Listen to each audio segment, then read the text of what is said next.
గత ప్రభుత్వంలో జగన్ తీసుకున్న 3 రాజధానుల నిర్ణయం పెద్ద వివాదం అయ్యింది. దాని ప్రభావం ఎంత అంటే 151 సీట్లు గెలిచిన వైసీపీ ఈసారి కేవలం 11 సీట్లు మాత్రమే గెలిచింది. ఇప్పుడు వైసీపీ టాప్ లీడర్షిప్ ప్రజల తీర్పును స్పష్టంగా అర్థం చేసుకున్నట్టు ఉంది. సజ్జల రామకృష్ణారెడ్డి తాజాగా చేసిన స్టేట్మెంట్ అదే చెబుతుంది. జగన్ మళ్ళీ ముఖ్యమంత్రి అయినా కూడా తాడేపల్లిలోనే పాలన చేస్తారు. విజయవాడ గుంటూరు మధ్యలోని ఏరియాను డెవలప్ చేసి మచిలీపట్నం పోర్టు వరకు వెళ్లేలా ఒక మెగా సిటీ క్రియేట్ చేస్తాం అని సజ్జల చెప్పారు. అంటే వైసీపీ పూర్తిగా 3 రాజధానుల ఆలోచన నుంచి వెనక్కి తగ్గి అమరావతిని సింగిల్ క్యాపిటల్ గా ఫిక్స్ చేసుకున్నట్టు క్లియర్ అవుతోంది. అలాగే జగన్ విశాఖకు వెళ్లారని కూడా సజ్జల స్పష్టంగా చెప్పారు. జగన్ విశాఖలో రుషికొండలో ప్యాలెస్ కూడా నిర్మించుకున్నా ఇప్పుడు తాడేపల్లిలోనే ఉండాలని నిర్ణయించుకున్నారు. 2024 ఎలక్షన్లో వచ్చిన షాకింగ్ ఫలితాల తర్వాత వైసీపీ లీడర్షిప్ పూర్తిగా యూటర్న్ తీసుకున్నట్టే కనిపిస్తుంది. మరిన్ని పొలిటికల్ అప్డేట్స్ కోసం స్కైఫ్లైట్ నెట్వర్క్స్తోనే ఉండండి. See you.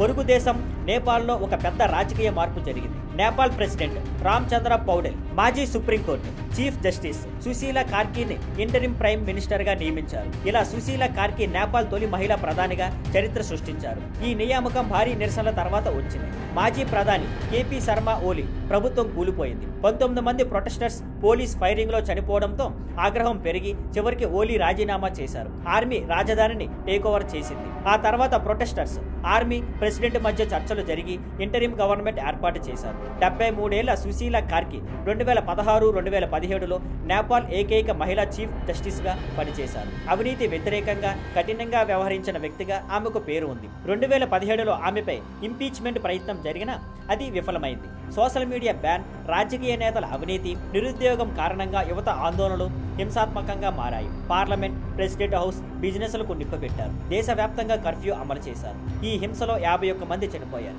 ఎక్కువ మంది ప్రొటెస్టర్స్, కొందరు జైలులో నుంచి పారిపోవడానికి ప్రయత్నించిన ఖైదీలు, 3 పోలీసు అధికారులు కూడా మృతుల్లో ఉన్నారు. ఇప్పుడు సుశీలా కార్కీ నేతృత్వంలో కొత్త గవర్నమెంట్ ఏర్పడటంతో పరిస్థితులు క్రమంగా శాంతిస్తాయేమో చూడాలి. మరిన్ని అంతర్జాతీయ అండ్ రాజకీయ అప్డేట్స్ కోసం స్కైఫ్లైట్ నెట్వర్క్స్తోనే ఉండండి. See you.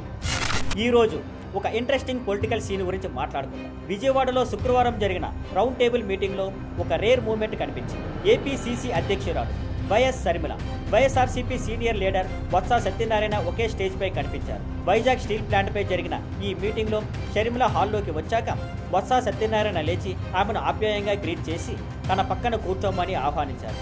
షర్మిల కూడా కూర్చొని పక్కనే ఉన్న సిపిఐ నేత రామకృష్ణను గ్రీట్ చేశారు. మీటింగ్ పూర్తయ్యాక షర్మిల బొత్సకు నమస్కారం చేసి అన్నా వెళ్తున్నా అని చెప్పి వెళ్ళిపోయారు. ఈ చిన్న సీన్ సోషల్ మీడియాలో పెద్ద చర్చకు దారితీసింది. ఎందుకంటే షర్మిల, బొత్స ఇద్దరు రైవల్ పార్టీలకు చెందిన వాళ్ళు. షర్మిల తరచూ తన అన్న జగన్ మీద కామెంట్స్ చేస్తూనే ఉంటారు. కానీ బొత్స, జగన్ షర్మిలకు ఇద్దరికీ బాగా పరిచయం. ఎందుకంటే ఆయన వైఎస్ఆర్ గారి కేబినెట్లో మంత్రిగా పనిచేశారు. ఇప్పుడు ఈ స్నేహపూర్వక మీటింగ్ వెనుక ఏముంది అనే గాసిప్స్ మొదలయ్యాయి. మరిన్ని పొలిటికల్ అప్డేట్స్ కోసం స్కైఫ్లైట్ నెట్వర్క్స్తోనే ఉండండి. See you. హైదరాబాద్ మెట్రో గురించి ఒక ముఖ్యమైన అప్డేట్ వచ్చింది. భారతదేశంలో అతిపెద్ద పబ్లిక్ ప్రైవేట్ పార్ట్నర్షిప్ ప్రాజెక్టుగా ప్రారంభమైన హైదరాబాదు మెట్రో ఇప్పుడు పెద్ద సవాల్ ఎదుర్కొంటోంది. మెట్రోని నిర్మించి నడుపుతున్న L&T కంపెనీ ప్రభుత్వం ఫేజ్ 1ను టేకోవర్ చేయాలని అడిగింది. ఫేజ్ 1 మొత్తం 69.2 కిలోమీటర్లో 3 కారిడార్స్ కవర్ చేస్తుంది. కానీ L&T ఎప్పటి నుంచో నష్టాల్లో ఉంది. ఇప్పుడు ఆపరేషన్స్ కొనసాగించడం కష్టమని చెబుతోంది. ఇక ఫేజ్ 2 కూడా ప్లాన్ అవుతుండటంతో 2 ఫేజులను కలిపి నడపడం కాంప్లికేషన్స్ పెంచుతుందని, ఎందుకంటే 2 ఫేజుల ట్రైన్లు ఒకే ట్రాక్ షేర్ చేసుకోవాల్సి ఉంటుందని కంపెనీ చెబుతుంది.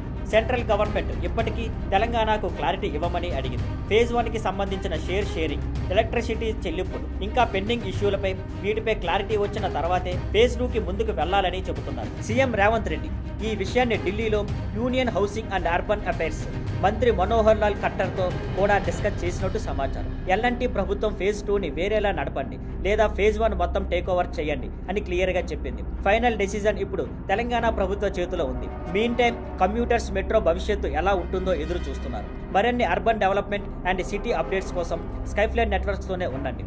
See you. 2023లో జరిగిన మణిపూర్ హింసాకాండ గుర్తుందా? ఆ సమయంలో 2 స్థానిక తెగల మధ్య జరిగిన ఘర్షణలు రాష్ట్రాన్ని దహనం చేశాయి. ఆ హింసలో అధికార లెక్కల ప్రకారం దాదాపు 260 మంది ప్రాణాలు కోల్పోయారు. ఆ సమయంలో ప్రధానమంత్రి మోడీ గారు, సెంట్రల్ లీడర్షిప్ ఎక్కువగా సైలెంట్ గా ఉండిపోయారు. రీజనల్ కాన్ఫ్లిక్ట్ స్వయంగా కూల్ అవ్వడానికి టైం ఇచ్చారు. ఇప్పుడు మొదటిసారి మోడీ మణిపూర్ వెళ్లారు. 7,000 కోట్ల విలువైన డెవలప్మెంట్ ప్రాజెక్టులను ప్రారంభించారు. స్పీచ్ లో మోడీ గారు మణిపూర్ ప్రజలను ఉద్దేశించి హింస ఆపాలని, శాంతియుతంగా సమస్యలు పరిష్కరించుకోవాలని, అప్పుడు మాత్రమే రాష్ట్రం ముందుకు వెళ్తుందని అన్నారు. హింసలో బాధితులను కలిసి వారితో మాట్లాడి ప్రభుత్వం నుంచి పూర్తి సపోర్ట్ ఉంటుందని హామీ ఇచ్చారు. ఇంతకు ముందు తాను సైలెంట్గా ఉన్నారని వచ్చిన విమర్శలపై ఈసారి మరింత బలంగా స్పందించారు. తన ప్రభుత్వం మణిపూర్ ప్రజలతో ఉందని స్పష్టంగా చెప్పారు. మరిన్ని న్యూస్ అప్డేట్స్ కోసం స్కైఫ్లేర్ నెట్వర్క్స్తోనే ఉండండి. Thank you for watching. Please like, share and subscribe.